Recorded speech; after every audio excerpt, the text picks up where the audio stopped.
Hello dear Polymer Clay enthusiast, I'm Mihaela from Learn Polymer Clay, and in today's tutorial I want to show you how to make beautiful, fascinating faux Murano beads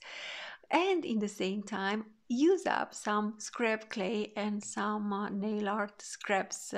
that you might have after yesterday's project. And I am going to use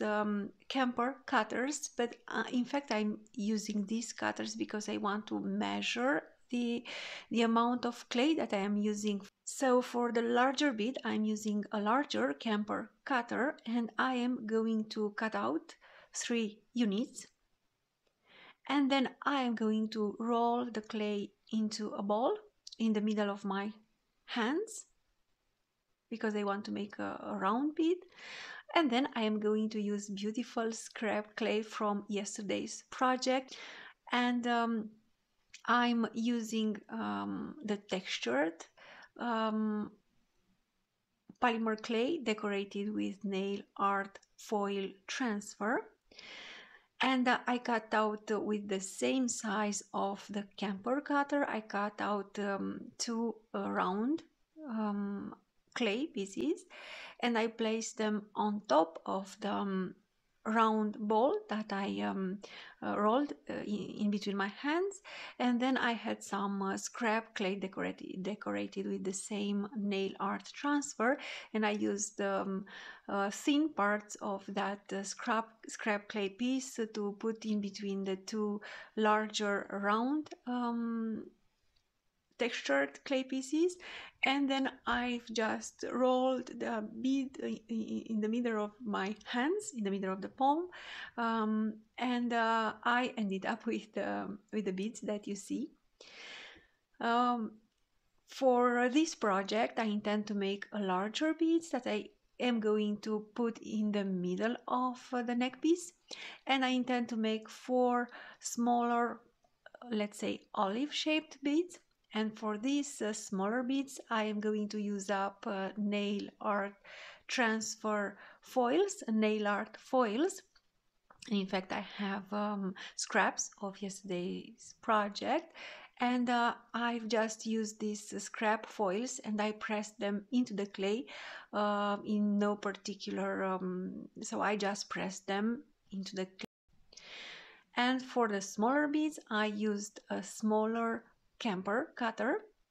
and I cut out 3 round pieces decorated with nail art transfers, and then I cut out 2 more beads from the base of black polymer clay, and then I placed the 3 pieces decorated with nail art transfer on top of the round bead. So I've made a round bead with the base clay, and then I put these 3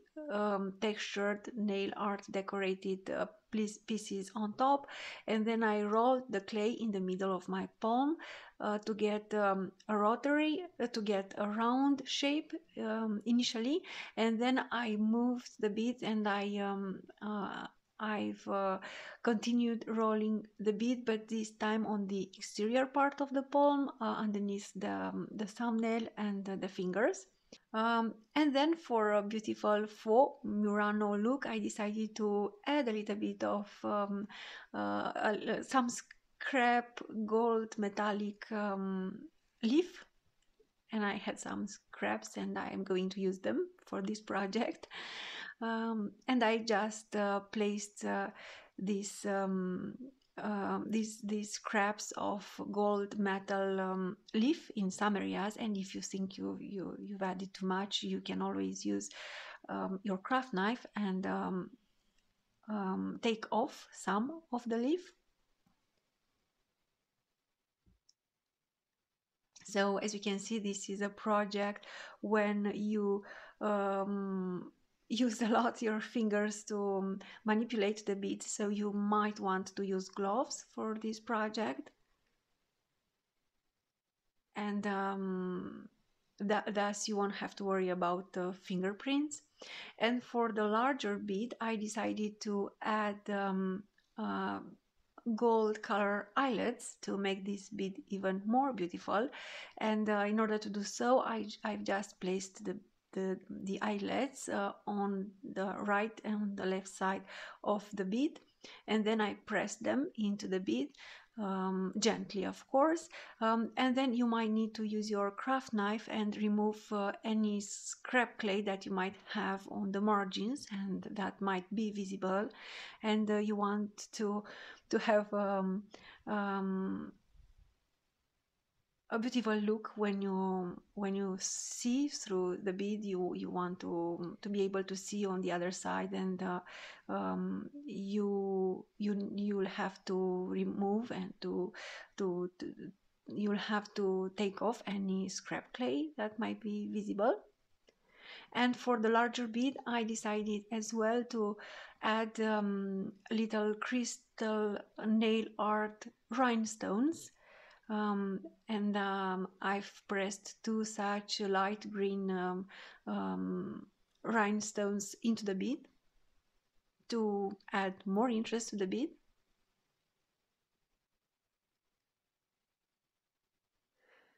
So when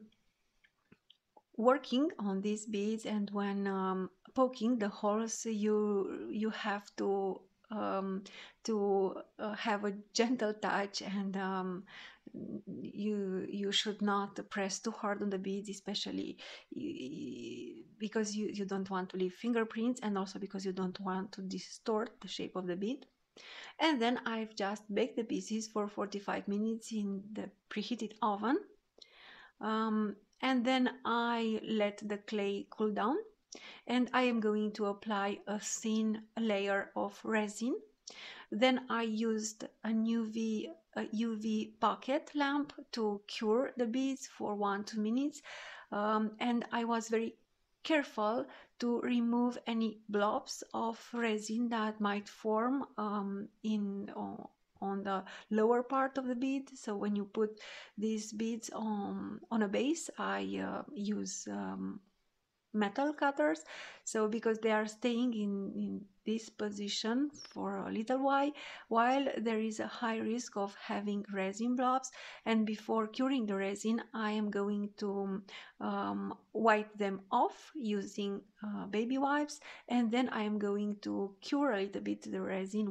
for 1 or 2 minutes, and then I'm going to apply a second thin layer.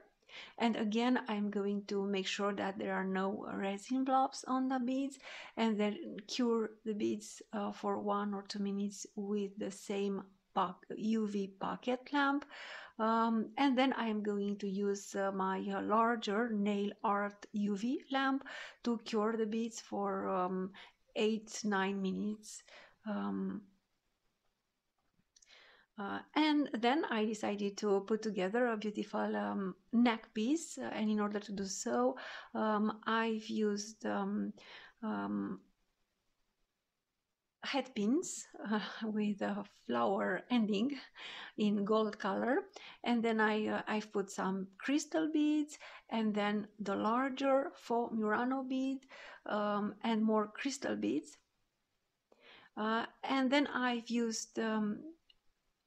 the tip of the round nose pliers to make a double round loop, a smaller one, and I'm making a double one because I intend to put the acrylic pearl beads on tiger tail nylon wire, and because this wire is very strong but very thin as well, I don't want to just make a loop and